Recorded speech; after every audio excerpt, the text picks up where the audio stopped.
writers, so we are continuing with our beat, and we are now on beat 10, which is the bad guys closing in. So where we left off, we just left a midpoint where Kate's trying to move forward and things just aren't going well. And unfortunately now at this point, things are going to continue to not go well. So things should grow steadily worse.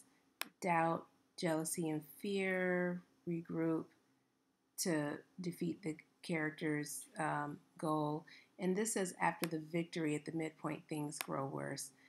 So victory meaning like right here, where things are going well here, not this actual midpoint. It's a, you know, we built to a false victory, and now we're things aren't going well, and now things are going to get a little worse. So let's make things worse for, let's say, poor Kate. Okay, so our three sectors, we have work, we have family, and we have romance. And you know what? Maybe here we don't. Oh, okay, yeah, okay. I was thinking we could things didn't necessarily go badly with the contractor here. So I was going to say maybe things can go badly now here for the contractor. Okay. So and I'll explain more what I mean in a second. So how can we make things worse for work? Let's bring this down here so that we can see how we can make each thing just a little bit worse for poor Kate. All right. So let's let things disintegrate. So first product, or first attempt at selling the product goes badly. Let's say that now the house will need to be mortgaged.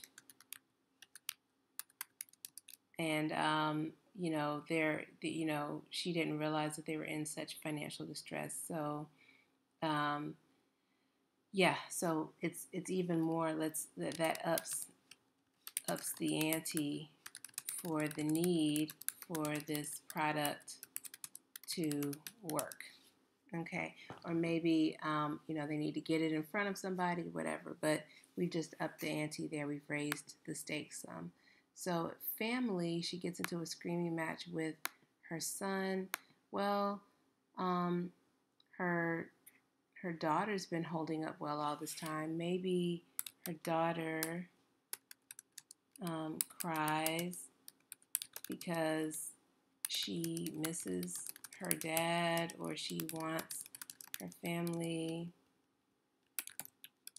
to stay together. That could be something. It's nice to, throw in side characters, a more minor character. And also 6-year-olds crying is, pulls at heartstrings, which is nice for readers. For the son, how can we make that he gets into a screaming match? Maybe he messes around and, son gets expelled, or maybe he does something publicly humiliating, like he mows the lawn into a crazy shape. I don't know. But something where we see he's really starting to act out. Or we can see that he's, fallen into a bad crowd or something like that. So a friend has invited him to a party. Friend invites him to a party where, we know that bad things are going to be happening or something like that. But in some way, that situation intensifies. And then finally, the romance, Kate seeing her husband out with someone else on a date. Maybe, let's see, did we already say that she and the contractor argue? No. Ooh, goody. So now we can say that maybe we could say that the contractor and Kate, you know, shared a kiss or something at some point, and now they're arguing. Again, this is not an exact science, so I may have to go back and put this up somewhere earlier where they shared a kiss or they shared a moment of some sort, and now they're arguing, and Kate's old ways are resurfacing. Kate's old ways are resurfacing. Something like that. So yeah, things are just getting a little bit worse for bad guys closing in. And now for our next beat, all is lost. So here's where, you know, the bad stuff really is going down. So life is in a shambles. Um, so the moment the main character realizes they've lost everything they gained, or that everything they now have has no meaning. So let's see.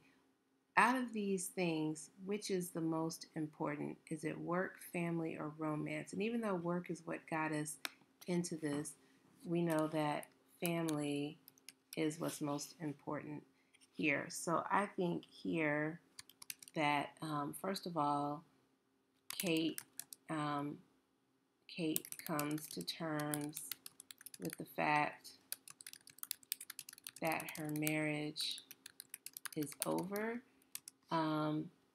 And, you know, maybe she and her husband, or soon to be ex husband, have a conversation.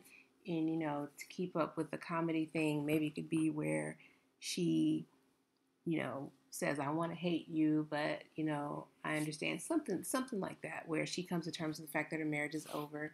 Because, you know, you think about this death thing, someone or something dying. And then also the other thing that can be dying, the her family in terms of her son. So let's say her son, you know, maybe he disappears, decides to go to that party, and somehow Kate finds out that there's something really bad going on, or maybe he gets arrested, or something where we see that this kid is in trouble. And what we need Kate to do at this point, it needs to get to a point where Kate breaks from, it has to be something big enough where Kate breaks from her normal way of operating with him, and is forced to, you know, move beyond where she's ever been before.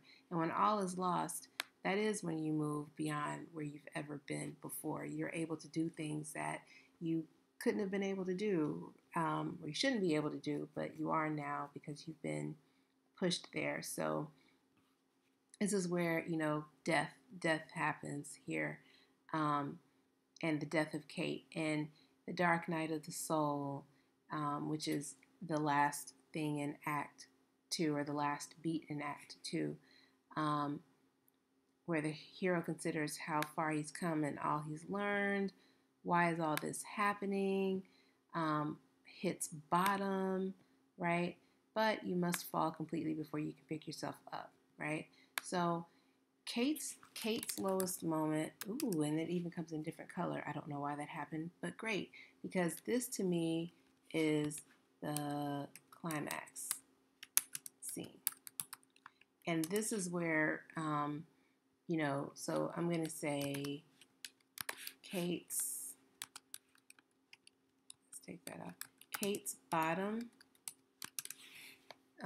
where she hits her rock bottom, is going to be, and actually let's move all this like so. Kate's bottom is kind of when she realizes her son is gone. Maybe she's picking him up from the police station, or maybe something, but something has to happen where it suddenly clicks for her. And to me, for this to be a dramatic scene, this is where I need to see, you know, tears.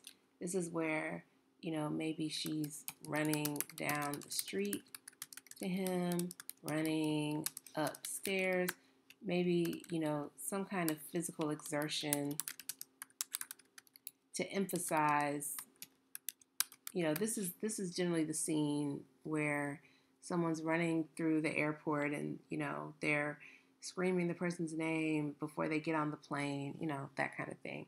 Um, so to, the physical exertion to emphasize desperation and change. So this is where I need to see again, you know, maybe she says in a shaking, you know, I need to see shaking voice.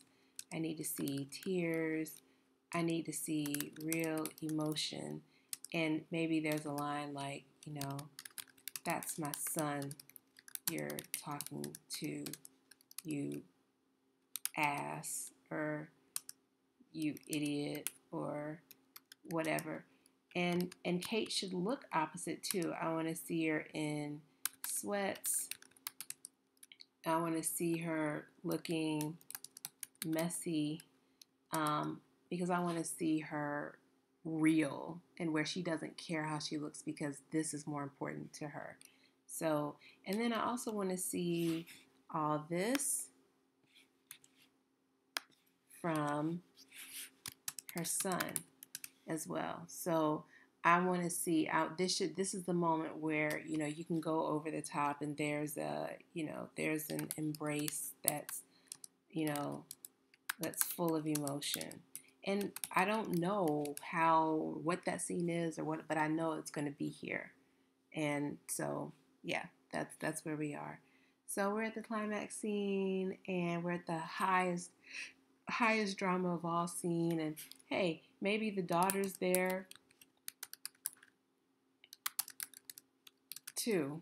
But then, you know what? I think no, because I want it to be more intense, and so I want it to just be mom. Then again, though, maybe the daughter is there. I don't know. Question mark. But you know what? The beauty is, I don't have to know all this. We'll just leave it there and see what happens. So, yep, that's where we are for now. And I'm going to stop this video now, and then we are going to break into Act 3, and we will finish up this series.